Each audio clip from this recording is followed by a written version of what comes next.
Oi, pessoal! Então, agora é a nossa segunda semana do PET volume 3 e a gente vai continuar no filo dos cordados. Só que agora a gente coloca filo dos cordados 2, que são os outros grupos que ficaram faltando para a gente estudar. Os répteis, as aves e os mamíferos, né? Então, a classe reptília, que são os répteis, é o primeiro grupo de animais totalmente independente da água. Então, a gente tinha o peixe, que só vive na água. Aí, depois dos peixes, vieram os anfíbios, que conseguiam sobreviver fora da água por algum tempo, mas eles necessitavam da água para sobreviver. E agora a gente tem os répteis, que é o primeiro grupo de animais totalmente independente da água, ok? Para isso, eles desenvolveram uma pele grossa e cheia de escamas queratinizadas. Isso evita que eles percam água para o ambiente, né? Então, por isso que a pele dos répteis é mais grossa, ok?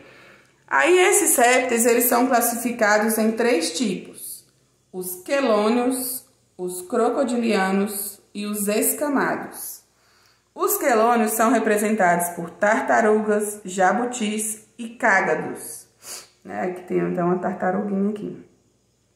Os crocodilianos são os crocodilos e jacarés. Lembrando que crocodilo é diferente de jacaré, viu? São espécies diferentes. E os escamados, que são os lagartos e as serpentes. Então, são esses 3 tipos de grupos aqui de répteis. Os aspectos evolutivos de répteis e as principais características apresentadas pelos mesmos que possibilitaram uma melhor adaptação ao meio ambiente terrestre. Eu coloquei isso daqui porque também vocês vão ter um exercício perguntando isso. Quais são os aspectos evolutivos desses répteis que possibilitaram uma melhor adaptação ao ambiente terrestre, né? Então, a gente tem aqui, diferente do que a gente viu em anfíbios, né? E peixes, os répteis são ectotérmicos, né? Diferente. Aí, não, desculpa. Os ectotérmicos, né? São iguais, os peixes e os anfíbios. A temperatura vai variar de acordo com o ambiente. Ok? A circulação sanguínea, ela é fechada, mas não é uma novidade evolutiva, porque a gente já tinha essa adaptação em outros grupos aí para trás. Os ovos dos répteis, eles possuem vitelo, né, que é uma camadinha que eles têm no ovo, que serve como reserva de nutrientes, viu? Então, esses ovos com vitelo vão servir para que os nutrientes sejam passados para os filhotes aí dentro dos ovos. Os répteis não realizam respiração cutânea, né? Porque os anfíbios, eles fazem respiração cutânea. Eles respiram através da pele. Já os répteis, eles têm pulmão. Então, eles fazem respiração pulmonar. Então, lembrando, peixe faz respiração branquial, anfíbio, respiração cutânea, e a partir de répteis, os seres vão ter pulmão, tá? Respiração pulmonar. A fecundação passou a ser interna, né? A gente tinha aí a eliminação de ovos, né? Ou feito por ovos aí eliminados aí no ambiente. A fecundação passou a ser interna. O embrião vai se desenvolver fora do corpo materno, mas a fecundação, o encontro do óvulo com o espermatozoide, ocorre dentro do ser, diferente nos outros grupos. Sendo coberto por uma casca dura, essa casca dura é importantíssima para que o ovo por dentro não resseque, porque se ressecar, os embriões vão morrer, né? Mas ao mesmo tempo, esse ovo tem a casca porosa, para que consiga ocorrer troca de gases de dentro do ovo para fora e de fora do ovo para dentro. Então, aqui uma imagenzinha aqui do ovo de jacaré. O coração coração dos répteis também é diferente, né? Mas ele vai variar de acordo com o grupo estudado. Então, a gente tem dois tipos de coração aí, dependendo do grupo de répteis. A gente tem o coração com 3 cavidades, 2 átrios e 1 ventrículo, que é a maioria dos répteis. E a gente vai ter o coração com 4 cavidades, que são 2 átrios e 2 ventrículos. Isso acontece somente nos reptilianos, ok? E ocorre mistura entre o sangue arterial e venoso. Então, nos répteis, assim como nos anfíbios, a circulação é dupla. O sangue passa 2 vezes pelo coração. Outro grupo que a gente vai ver agora são as aves. Também, como eu já falei desde o início, são animais vertebrados, homeotérmicos, né? Essa aqui a gente vai ver diferença, né, nas aves e nos mamíferos. Eu tinha falado lá errado em réptil, vocês me desculpem, mas eu corrigi. Os homeotérmicos, né, a temperatura ela se mantém constante, a temperatura do corpo. O esqueleto dessas aves é ósseo e o corpo de aves é coberto por penas. Essas penas elas vão servir como protetoras, como isolante térmico e para auxiliar no voo. Então, se tiver alguma questão perguntando se as penas, né, elas servem apenas para o voo, não. Elas servem como proteção para essas aves, como isolante térmico, né, para não perder o calor, e também auxiliam no voo, ok? As adaptações ao voo, então. Para conseguir voar, essas aves, elas têm asas, ossos pneumáticos, né? Importantíssimo aqui na questão do ar, sacos aéreos, visão desenvolvida e ausência de bexiga urinária. Então, a gente tem aqui alguns representantes, né, das aves aí.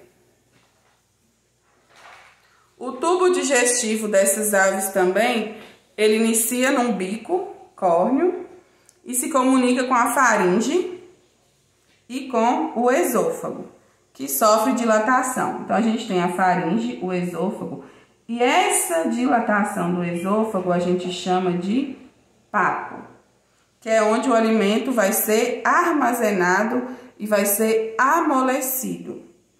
Daqui, o alimento desce e vai para a famosa moela, né? E é aqui na moela que vai ocorrer a digestão mecânica desse alimento.